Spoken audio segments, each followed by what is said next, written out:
नसरे हाय नसरे नसरे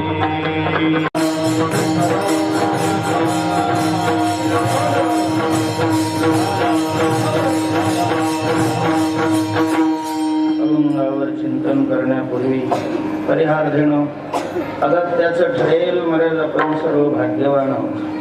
निश्चित भाग्यवान.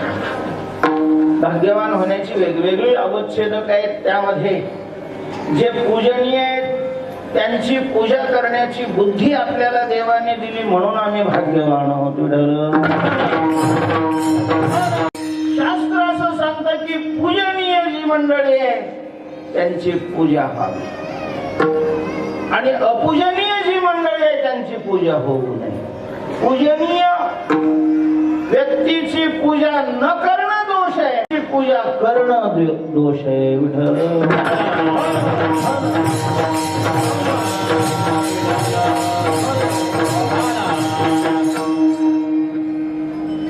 नाही आम्ही वैकुंठवासी परमपूजनीय प्रातस्मरणीय बंकट स्वामींनाही आम्ही पाहिलं नाही. ही सगळीच अशा प्रकारची ही मंडळी ज्यांच्या करता मोठा शब्द छोटा पडतो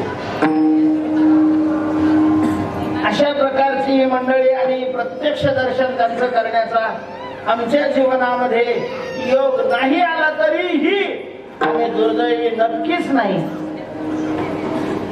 त्यांच्याच तोडीची तोलामोलाची ही संत मंडळी आम्ही आज पाहतोय आणि म्हणून निश्चित अशा प्रकारचं आपण काय भाग्यवान आहे. आज विद्यार्थी मंडळ ज्यांचा अमृत महोत्सव साजरा करत आहेत असे परमपूजनीय प्रातस्मरणीय शास्त्री बाबा.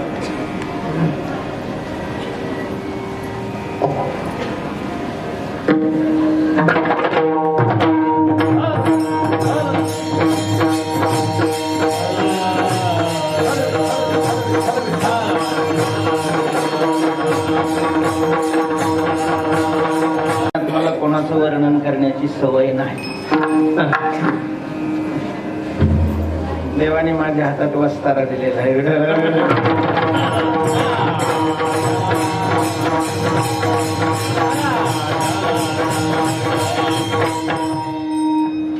तरी हे अनावर आवडता आवडी शब्दांनी व्यक्त करण्याचा हा विषय नाही. म्हणूनच मी पहिल्याच वाक्यात म्हटलं की आपण भाग्यवान आहोत. जी पूजनीय मंडळी आहे त्यांची पूजा आपल्याकडून देव करून घेतो.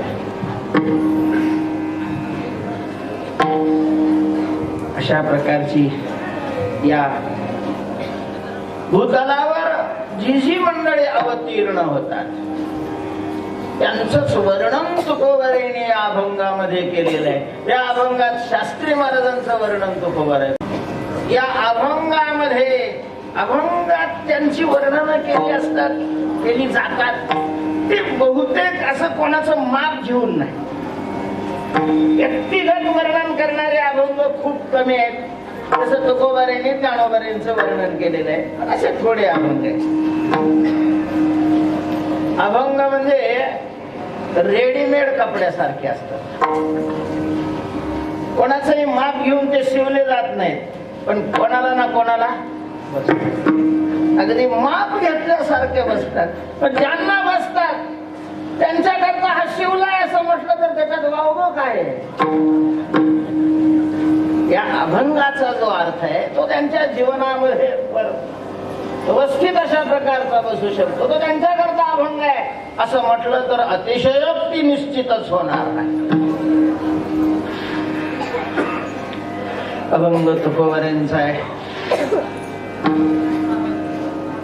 एका विशिष्ट प्रकारे संतांचं महत्व प्रतिपादन करणारा, संतांचं श्रेष्ठत्व सांगणारा हा अभंग आहे. संतांचं वर्णन करणारे अनेक अभंग आहेत. संतपर नावाचं एक प्रकरणच अशा प्रकारचं तयार झालेलं आहे आणि त्या अभंगात तुकोबारायांनी वर्णन केलेल्या संतांचं सगळ्यात संतांनी ज्ञानोबारायांच्या हे आवडीचा विषय आहे संत वर्णन हा. तू संत स्तवनी रतसी तरी कथेची से न करीसी. तुकोबारायांच्या हे आवडीचा विषय आहे आणि मग वेगवेगळ्या अवच्छेदकांनी वर्णन केलेले आहे. आज तुकोबाराय संतांचं वर्णन करतात. ते संत दयाळू असतात, संत आत्मज्ञानी असतात, संत परोपकारी असतात, संत लोकांना वगैरे असं नेहमी संतांचं वर्णन ज्या पद्धतीनं केलं जातं त्या पद्धतीनं नाही करत. आगळ्या वेगळ्या पद्धतीनं तेच वर्णन पण आगळ्या वेगळ्या पद्धतीनं तुकोबारायांनी केलेलं आहे. तुकोबारे म्हणतात की जगामध्ये संत श्रेष्ठ आहे. काय कारण आहे संत श्रेष्ठ असण्याचं?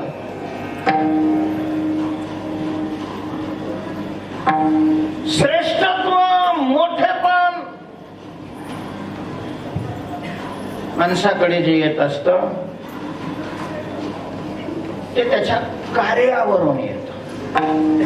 श्रेष्ठपणाची 3 अवच्छेदक असतात. कारणत्व अवच्छेदकाने कधी श्रेष्ठपणा येतो, स्वरूपत्व अवच्छेदकाने कधी श्रेष्ठपणा येतो, कार्यत्व अवच्छेदकाने कधी श्रेष्ठपणा येतो.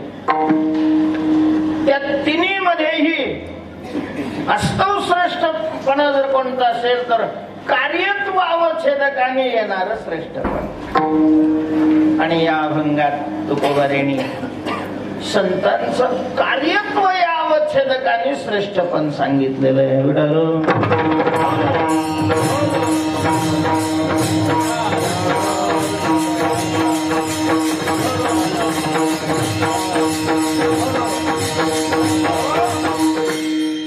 थोडक्यात सूत्र आहे महाराज.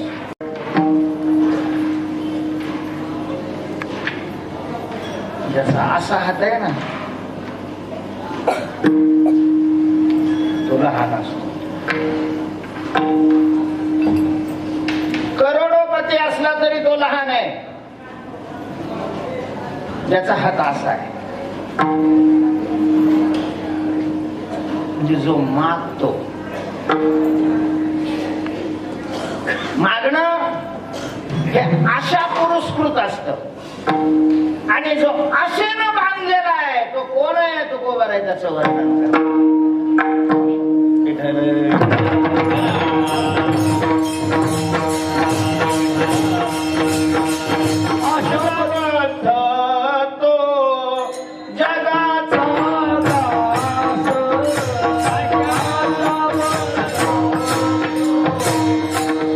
जगाचा दास. प्रामाणिकपणे आपल्याला वास्तव मोठं व्हावं असं वाटत असेल तर मागण्याची आशा सोडून द्यावी. नाथ महाराज वर्णन करतात सगळ्यात मोठा म्हणून ब्रह्म म्हणतात देवाला. ब्रह्म हे काही पाळण्यात ठेवलेलं त्याचं नाव नाहीये. कानामध्ये डुगऱ्या शिजवून शेजारी पाजारी बोलवून ठेवलेलं ब्रह्म हे नाव नाही. देवाला ब्रह्म का म्हणतात? मोठा म्हणतात, निरपेक्ष मोठा आहे. देश परिच्छिन्नता त्याच्या ठिकाणी नाही, काल परिच्छिन्नता त्याच्या ठिकाणी नाही, वस्तू परिच्छिन्नता त्याच्या ठिकाणी नाही. बृहत्तत्वात व्यापकत्वात वा ब्रह्म, सगळ्यात मोठा म्हणून देवाला काय म्हणतात? ब्रह्म. असं सगळ्यात मोठा असणारा, निरपेक्ष मोठा असणारा देव, पण त्याच्या ठिकाणी मागण्याची बुद्धी निर्माण झाली.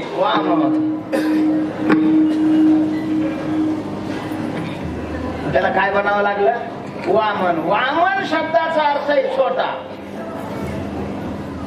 ब्रह्म शब्दाचा अर्थ आहे मोठा. जोपर्यंत तो जगाला देत होता तोपर्यंत ब्रह्म, आणि ज्या वेळेला जगातल्या एखाद्या व्यक्तीकडून त्याला काही मागण्याची आशा निर्माण झाली, वामन. आशा उपजली अनंतासी, नीच वामनत्व आले, तेव्हा देणारा हा मोठा असतो. कोण मोठा आहे? देणारा. देणाऱ्यालाच दाता अशा प्रकारचं म्हणतात. आणि देण्यामध्येही दान देणारा हा मोठा आहे. दान शब्दाचा अर्थ नुसतं देणं नाही, नाहीतर माल दुकानदारही देतात, त्यांना दाता नाही म्हटलं जात. कावर नाही म्हटलं जात? घेतल्याशिवाय देत नाही, घेऊन देतात. घेऊन देणारा दाता नसतो. घेऊन घेण्या देण्याचा धंदा होत असेल तर व्यवहार आहे, दान नाही.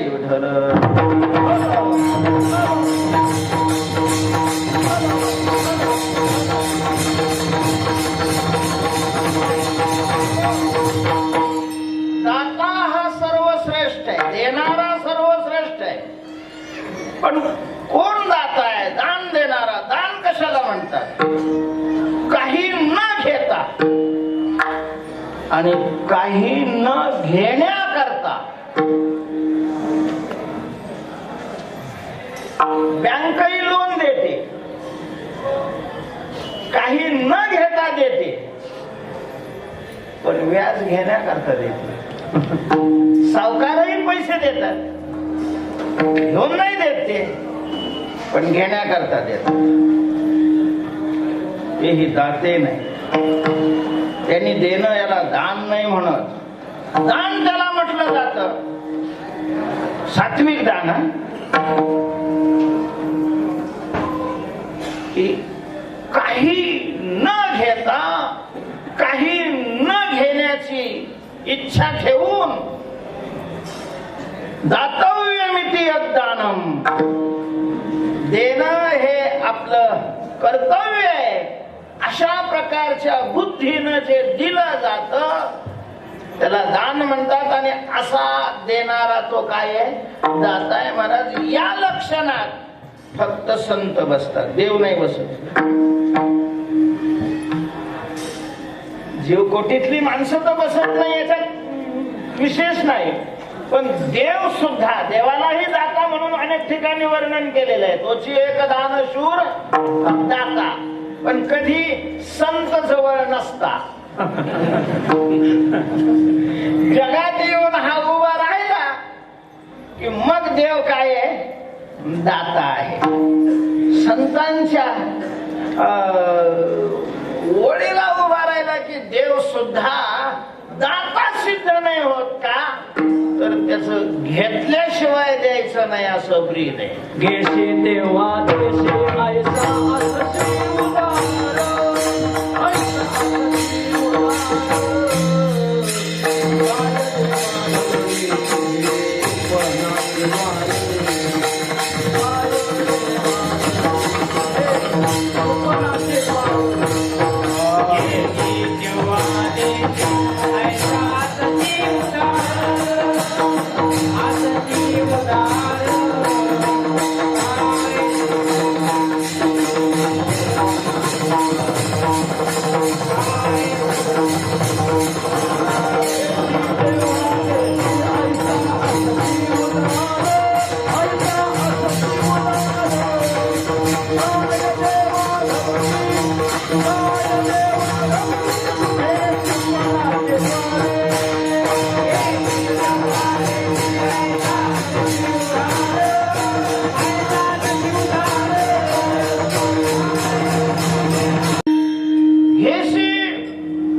तेव्हा देश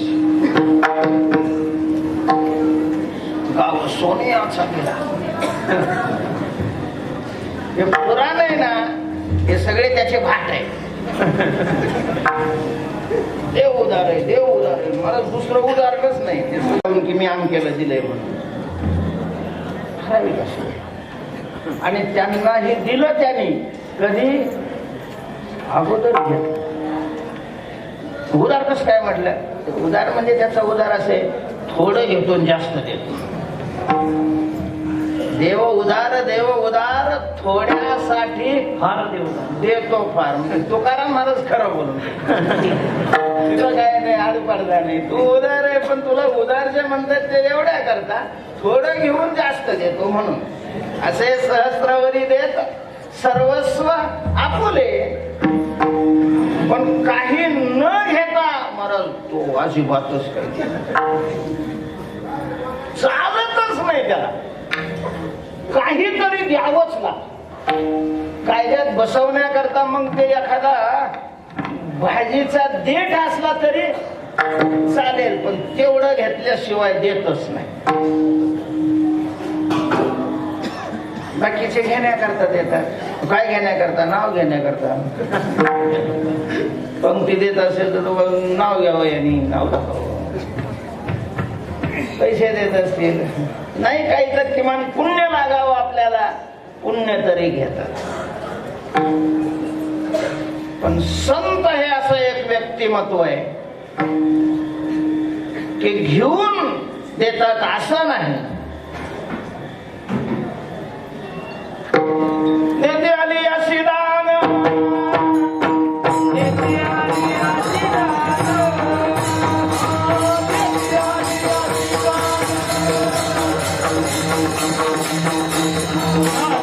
अशी दान.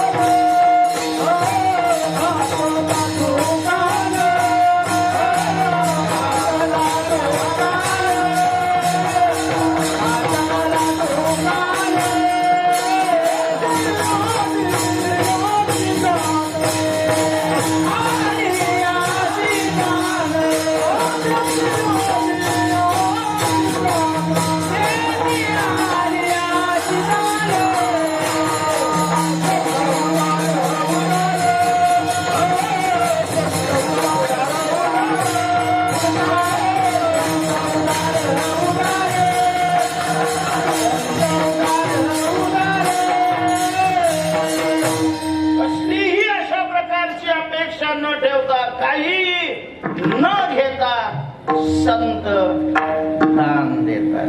देती आली अशी दान. आणि म्हणून संतांचं वर्णन करत असताना तुकोबाराय अभंगाच्या प्रथम चरणात वर्णन करतात.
असं तुम्ही समजून घ्या. तोची एक दाता झाला. दातृत्वाचा विषय निघाला. कोणी म्हणे हा फार मोठा दाता आहे, कोणी म्हणे तो फार मोठा दाता आहे, कोणी म्हणे तो फार मोठा दाता आहे. तुकोबारांच्या जवळ आलेले तुकाराम महाराजांचं थोडस असं काम होतं, एक गाव दोन तुकडे असं मिळमिळीत भाषा तुकोबा तुकोबारायांची नाही. तुकोबारायांना ते चालतही नाही. तुकोबारायांचं स्पष्ट मत आहे, एक तर माणसाने शूर व्हावं नाही तर मजूर व्हावं. तो का म्हणे, वैशूर किंवा निसूर. पारमार्थिक तरी व्हावं नाही तर सरळ आपलं लग्न करून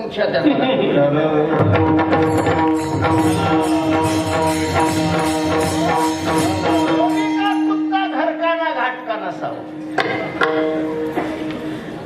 वैराग्य संपन्न तरी असावं नाही तर सरळ सरळ विषयी तरी म्हणून खरंच असं कोणी अभ्यास नाही केलेला.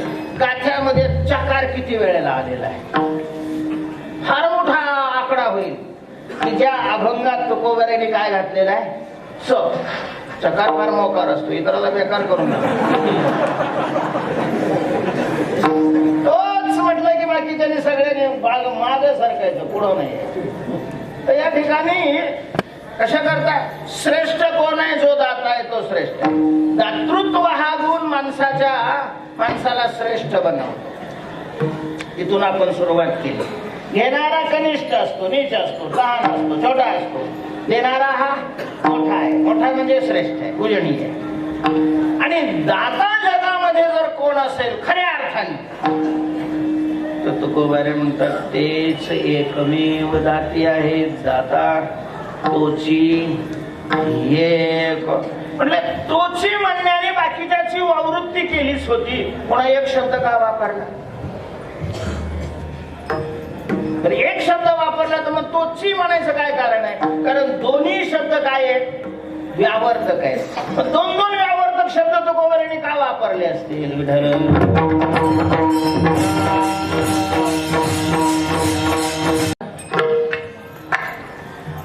मानवामध्ये तेच काय आहेत, दाते आहेत, पण मग देव शिल्लक राहिले होते.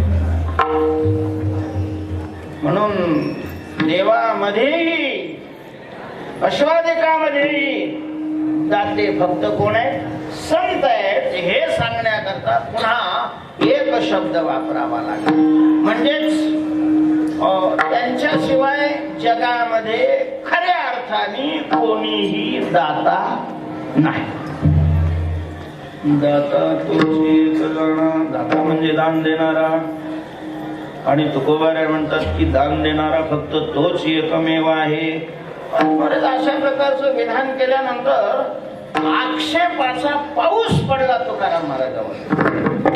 असं कसं काय म्हणतात तुकाराम महाराज, ते दाते आहेत असं म्हणावं. तोची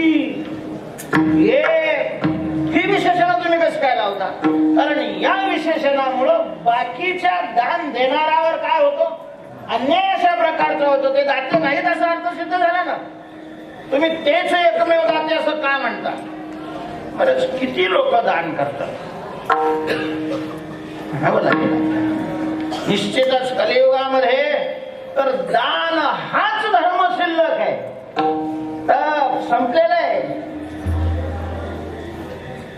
सत्य साधूच्या ठिकाणी शोधून मिळत नाही.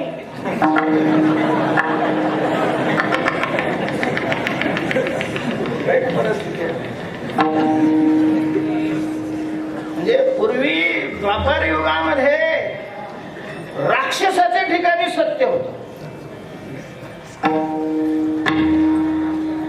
आणि कलियुगामध्ये साधूच्या ठिकाणी सत्य सापडा नाही. कीर्तनकार खोटे बोलायला लागले की समजायचं कलियुग सुरू झालेलं आहे.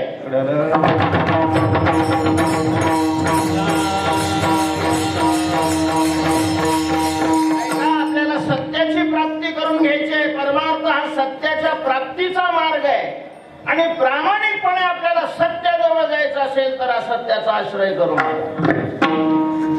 परमार्थिक माणसाने आतल्या गाठीचं असावं, परमार्थिक माणसाने षडयंत्र करावं, परमार्थिक माणसाने याच्याजवळ एक त्याच्याजवळ एक त्याच्या हे उद्योग करावे. याच्यापेक्षा तिकडं पालथ पडावं संसारामध्ये, परमार्थात राहू नये.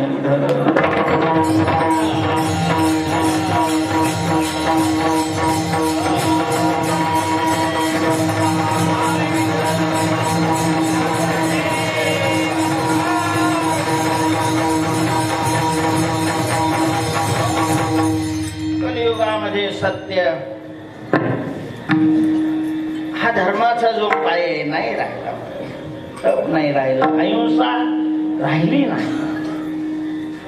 एकमेव मजबूत अशा प्रकारचा धर्म जो उभा आहे तो कशावर उभा आहे? दानावर उभा आहे. दानावर. दान हाही धर्म आहे आणि मजबूत आहे. कलियुगामध्ये भरपूर दान. बरंच असं क्षेत्र नाही ज्या ठिकाणी बांधकाम चालू नाहीत आणि ज्या ठिकाणी पारमार्थिक कार्यक्रम चालू नाहीत. हे सगळे उत्सव जे होतात ते कोणाच्या आधारावर होतात? दान देणाऱ्याच्याच आधारावर होतात. कल्पना आहे तुम्हाला? आषाढी वारीच्या निमित्तानं पंक्तीत किती पैसे जात असतील लोकांचे? आमच्या दिंडीचं सांगतो तुम्हाला 10 लाख रुपये खर्च होता दिंडीत निघाल्यापासून पंढरपुरापर्यंत. जर एक सामान्य दिंडीमध्ये 10 लाख रुपये खर्च होतात तर असं लाखो दिंडे आहेत. लाखो मोठे मोठे दिंडे. हे सगळं समाजच देतं ना, म्हणजे देतं त्याला दानच म्हणतात ना. आणि तुकाराम महाराज तुम्ही आपलं खुशाल उभं राहिलं बाकी त्याला लगेच बाजूला फेकायला लागले का? तोची एक असा शब्द वापरण्याचं कारण काय आहे? काय म्हणतात बाबा, मला त्यांच्यावर अन्याय करायचा नाहीये, मला संतांचा मोठेपणा सांगायचा. देणारी जी मंडळी आहे ते दाते नाहीत हे मला नाही सांगायचं, हे एकमेव दाते आहेत हे मला सांगायचं. म्हणजे काय झालं मग? एकमेव हेच दाते म्हणल्यानंतर आपोआपच बाकीचे दाते नाही असा त्याचा अर्थ सिद्ध झाला ना.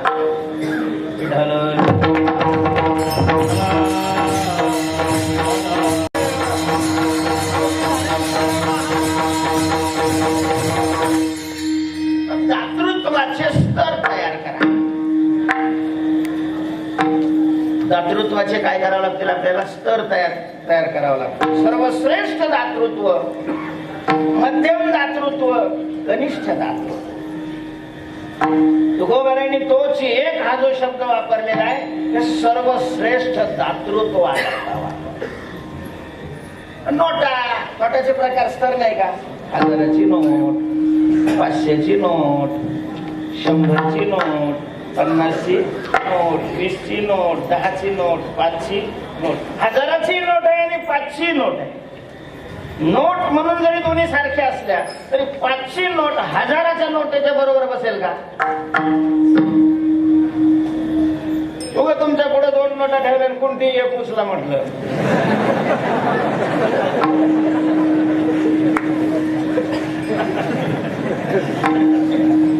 जसे काय बाहेर बसलेले तसं कोणीच तिला स्पर्श नाही करणार. 500ला लोक म्हणतील बहुतेक काय नोट आहे का? आहे ना, मग घेतले तुम्ही घ्या ना.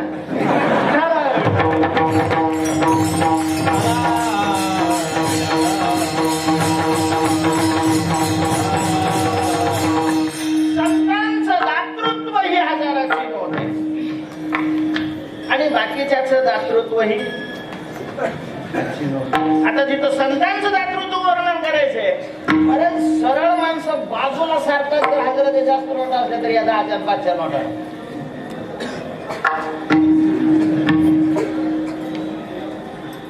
मोजावं सुद्धा वाटत नाही त्याला. या संपल्यावर मग उचलतील त्या, पण ह्या तोपर्यंत त्या मोजाव्याही वाटत नाही. संतांचं दातृत्व तुकोबारायांना सांगायचं आणि ते श्रेष्ठ दर्जाचं दातृत्व. काय आहे त्याच्यामध्ये श्रेष्ठत्व? त्याच्यामध्ये श्रेष्ठत्व काय आहे? त्याच्यातलं श्रेष्ठत्व काय आहे हे दुसऱ्या आणि चौथ्या चरणामध्ये या अभंगात तुकोबारायांनी स्पष्ट केलेलं आहे.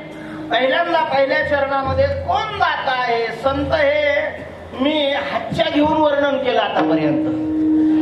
पहिल्या चरणाच्या पूर्वार्धात काय असा संत भिंत शब्द नाहीये. तसं तर सगळ्या अभंगातच काय नाही, संत शब्द नाही, पण त्यांचं वर्णन आहे. आणि मग वर्णनावरून लक्षात येणं फार काय जड जात नाही. बाई स्वयंपाक करत होती घरात, वर्ग दारात खेळत होतो, इतक्यात कोणीतरी दारात आलं. पोराने त्याला पाहिलं की ते पळत, आई आई आई, पाय ना आपल्या दारात कोण आलेले. आता तिची एक भाकर तव्यावर होती, दुसरी हातात होती, पुढं लावलेली होती. ती सोडून जाऊ शकत नव्हती. बाहेर कोण आलंय पाहायला. मग तिनं बसले बसले विचारलं, कोण आहे रे बाळ्या? म्हणजे आपल्या काही परिचयाचं नाही, आज पहिल्यांदाच पाहिलेलं आहे. कोण आहे? कसा आहे रे तो? आई त्याचा आग्रह आहे ना, गायक लोक कसे घालतात ना, त्याने गायक पाहिलेले होते. नाही कोणी घातलं इथं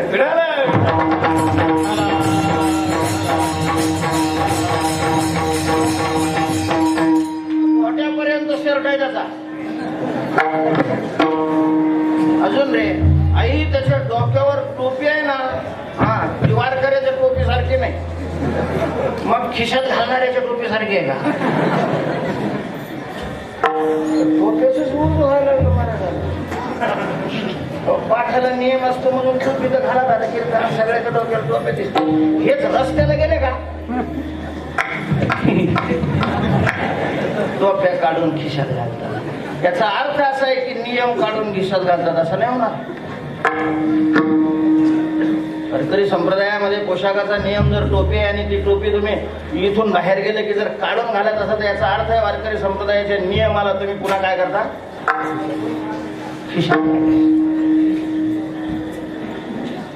आई त्याची टोपी आहे ना ती अशी मंदिरावर कसं असं खालच्या बाजूला असे मोराचे पिसं लावलेले आहे. आई त्याच्या हातात टाळ आहे, असा बारीक टाळ आहे आणि झुळी आहे गळ्यामध्ये. कोण आहे? नाव सांगितलं का त्यांनी? नाव नाही सांगितलं पण वर्णन केलं. असं वर्णन केल्यावर कुणी ओळखतं की तो काय आहे? वासुदेव आहे तो गोबारा या अभंगात नाव नाही सांगत पण वर्णन करतात आणि वर्णनावरून सहज लक्षात येतं की हे वर्णन कोणाचं आहे? संतांचं आहे.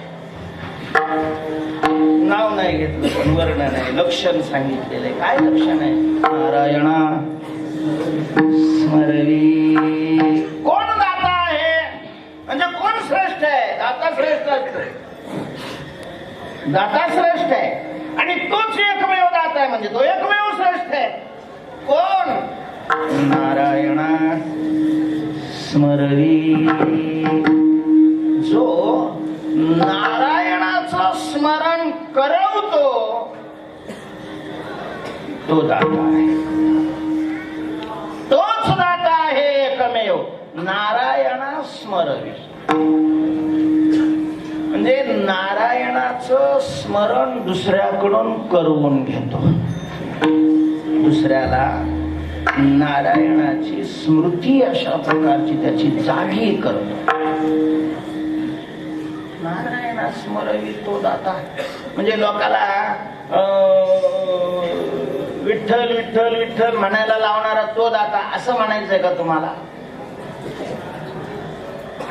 तोही याच्यामध्ये अर्थ आक्षेप्त आहे पण तो पूर्ण अर्थ नाही. नारायणा स्मरवी असं म्हटलेलं आहे. नारायण या नामाचं स्मरण करवतो असं नाही म्हटलेलं. नारायणाचं म्हणजे षष्टी विभक्ती नारायण शब्दाची घ्यायची का द्वितीय विभक्ती नारायण शब्दाची? तोची आणि ये याचा संबंध या अर्थाशी लावायचा असेल तर आपल्याला द्वितीय विभक्ती घ्यावी लागेल. नारायणाला त्याच्या स्वरूपाचं स्मरण करून जो देतो तो नारायण आहे आणि त्याला आपल्या वास्तव स्वरूपाची स्मृतीर लब्धा नष्टो मोह स्मृतीर लब्धा त्वत्प्रसादान मयाच्युत. कमी शब्दामध्ये मला याचं विश्लेषण करायला आपल्याला ग्रंथ लिहावा लागेल. आज आम्ही दुःख भोगतोय. आध्यात्मिक असेल, अधिभौतिक असेल, अधिदैविक असेल, शोकाचं असेल, जन्माचं असेल, मृत्यूचं असेल वा गर्भवासाचं असेल, योगाचं असेल, वियोगाचं असेल, ही सगळी जी दुःख भोगावी लागतात अध्यात्मशास्त्र दौंडी देऊन सांगतंय याला कारण आहे स्वरूपाची विस्मृती. जीव आपल्या वास्तव स्वरूपाला विसरला म्हणून त्याला दुःख भोगावे लागतंय. वास्तव स्वरूपाला विसरलेला आहे. त्याचं वास्तव स्वरूप सच्चिदानंद आहे. सच्चिदानंदालाच तुकोबारा या ठिकाणी नारायण म्हणतात. भगवंताची जेवढी नावं संत वाङ्मयामध्ये येतात ती कधी सगुण साकाराला उद्देशून असतात, कधी सगुण निराकाराला उद्देशून असतात, तर कधी निर्गुण निराकाराला उद्देशून अशा प्रकारचे. तेव्हा जीवाला त्याच्या नारायणत्वाचं म्हणजे सच्चिदानंदत्वाचं स्मरण जे करवतात ते एकमेव काय आहे, दाते आहे. ते कसं काय करवतात, अर्थात ते ज्ञान देऊन करवतात. जीवाला त्याच्या वास्तव स्वरूपाचं ज्ञान संत देतात आणि त्याच्या स्वरूपाची त्याला स्मृती होते. म्हणजे तो स्मृती करवण्याकरता ज्ञान दान करतात. याचा सरळ अर्थ आहे की ज्ञानाचं दान करणारे हे सर्वश्रेष्ठ आहे. ज्ञान दान सगळ्या दानामध्ये श्रेष्ठ आहे. ज्ञान दान तशी श्रेष्ठच, पण त्यामध्ये कर्तम भाव अशा प्रकारचा आहे. ज्ञानदान सर्वात श्रेष्ठ. ज्ञानदानामध्येही अधिभौतिक ज्ञान नाही, अधिदैविक ज्ञान नाही, अध्यात्म ज्ञानाचं दान. आणि आमची परमपूजनीय स्वानंद सुखनिवासी जोग महाराजापासून संस्थेत राहणारी ही मंडळी आहे. अखंड अविरत आता 100 वर्ष चालू आहे. ज्ञानाचं काय करताय, ज्ञान अशा प्रकारचं. आणि ज्ञान दान करणारी माणसं ही श्रेष्ठ. ज्ञानाचं दान करणारी माणसं, कारण ज्ञानाने वास्तव स्वरूपाची स्मृती होते आणि वास्तव स्वरूपाची स्मृती झाली का नित्यानंदाची प्राप्ती होते.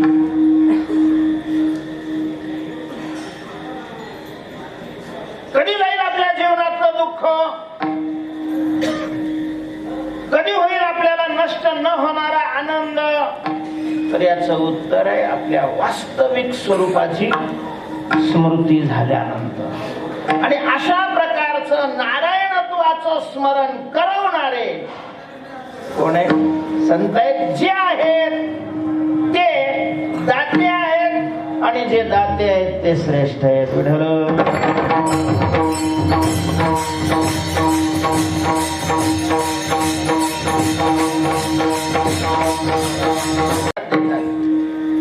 त्यामुळं माणसाला आनंदही होतो, मिळाल्यानंतर आनंद होतो. दुःखही जात, पण ते दुःख जाणंही कायमचं टिकत नाही आणि आनंद होणंही कायमचं टिकत नाही.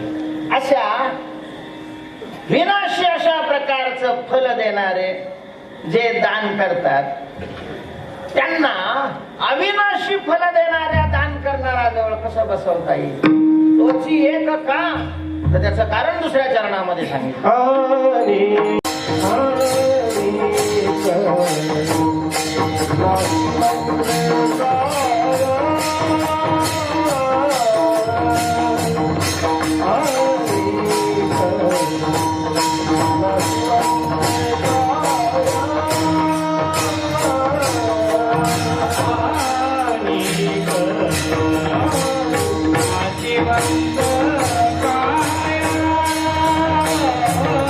Bye.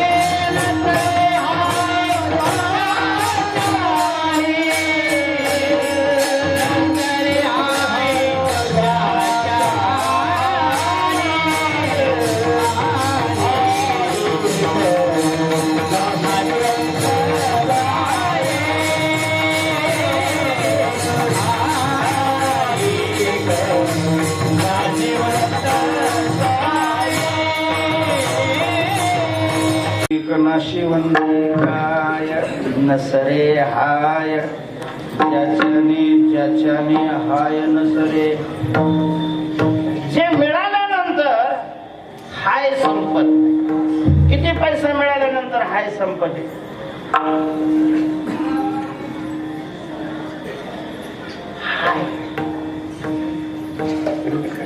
किती पैसा मिळाल्यानंतर संपत.